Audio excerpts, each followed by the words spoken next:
Hello friends, स्वागत है आपका स्टडी फॉर मंजिल में। फ्रेंड्स, हम आज देखेंगे आज के महत्वपूर्ण 5 टॉपिक को, जिसमें पहला टॉपिक है प्राचीन भारत का इतिहास से।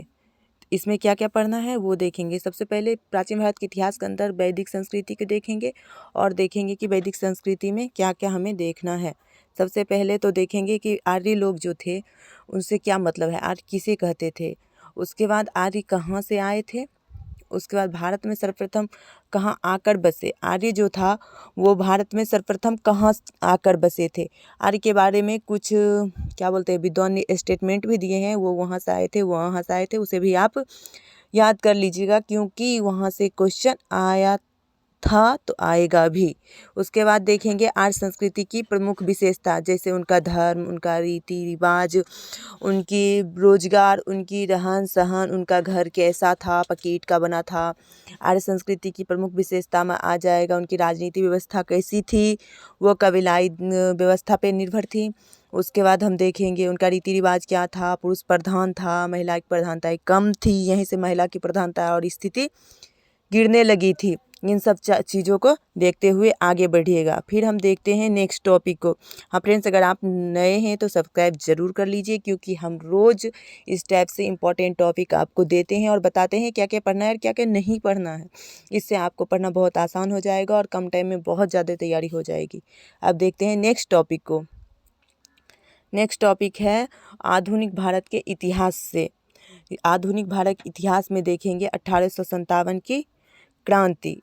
1857 की क्रांति बहुत ज़्यादा इम्पोर्टेंट है ऑल ओवर इंडिया में भी, और क्या कहते हैं बिहार में तो बहुत ही ज़्यादा इम्पोर्टेंट है, क्योंकि बिहार से नेतृत्व उसका कुंवर सिंह के द्वारा किया गया था, जिन्होंने 80 साल के उम्र में न केवल अंग्रेज़ों को हराया बल्कि ऐसे ऐसे कारनामे कर डाले जो कि कई युवा लोग नहीं कर पाए थे। उसमें देखेंगे कि ये कहाँ से शुरू हुआ। सबसे पहले जो कहाँ से शुरू हुआ 1857 की क्रांति, मेरठ से शुरू हुआ था, सब लोग जानते हैं। बिहार में सर्वप्रथम कहाँ से शुरू हुआ वो देख लीजिएगा आप। बिहार में कहिए पहले बिहार झारखंड एक साथ था, इसलिए सबसे पहले रोहिणी से हुआ था ये शुरुआत। उसके बाद इसके नेतृत्वकर्ता से क्वेश्चन हमेशा आता है। जैसे बिहार में नेतृत्व कुंवर सिंह किए थे, वैसे ही हर जगह जैसे कानपुर में, झांसी में रानी लक्ष्मीबाई की थी, कानपुर में कौन किए थे, दिल्ली में कौन किए थे, ये सारे चीज़, इलाहाबाद में कौन किए थे, ये सारे चीज़ आपको याद होनी चाहिए। नहीं बिल्कुल रटा रटाया होना चाहिए, क्योंकि यहाँ पे बहुत कन्फ्यूजन होता है। यहाँ वाला वहाँ, जैसे कानपुर वाला आप कह देंगे जो इलाहाबाद में किए थे, इलाहाबाद कह देंगे क्या कहता है झांसी से किए थे, इसलिए आपको बिल्कुल कन्फर्म एवं कट एंड क्लियर रहना पड़ेगा।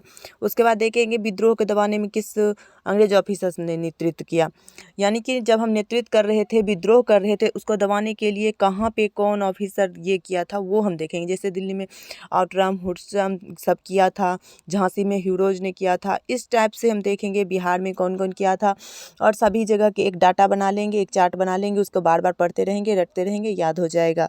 अब देखते हैं नेक्स्ट टॉपिक। हाँ, अगर आपको कोई भी इन्फॉर्मेशन चाहिए तो आप हमारे टेलीग्राम चैनल से जुड़ सकते हैं, जिसका लिंक डिस्क्रिप्शन बॉक्स में दिया जाएगा। अब नेक्स्ट टॉपिक है साइंस से।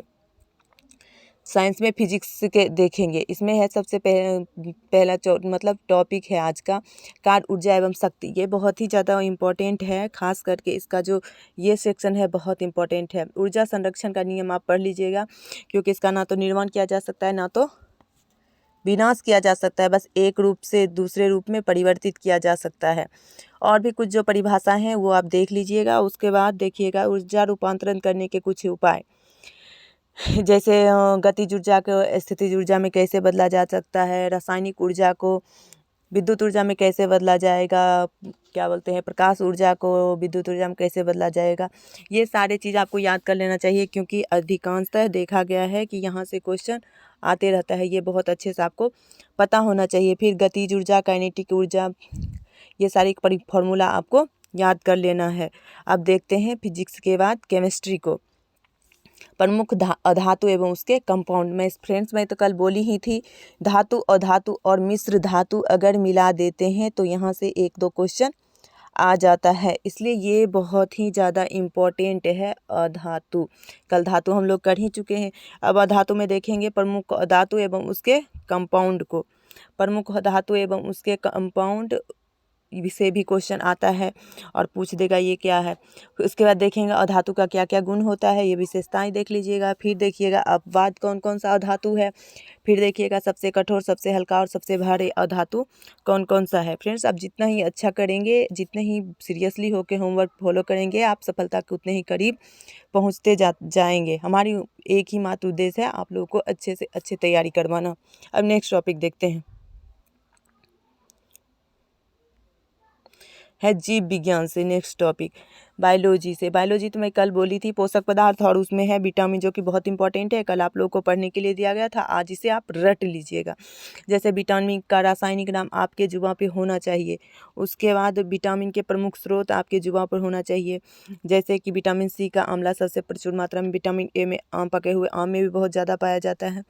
इस टाइप से आपको, इसके बाद कमी से होने वाली बीमारी, जैसे विटामिन ए की कमी से रतौंधी होता है, उसी टाइप से आपको सब कर लेना चाहिए। जैसे फॉलिक एसिड की कमी से क्या होता है, विटामिन ई की कमी से जनन शक्ति कम हो जाती है। इस टाइप से आपको कर लेना चाहिए। फ्रेंड्स, अगर आप ऐसे करते जाते हैं तो आपकी बहुत अच्छी तैयारी हो जाएगी। आई होप आपने कर रहे होंगे और करने की जज्बात भी होगी। इसलिए फ्रेंड्स, आज इतना ही। Thank you for watching.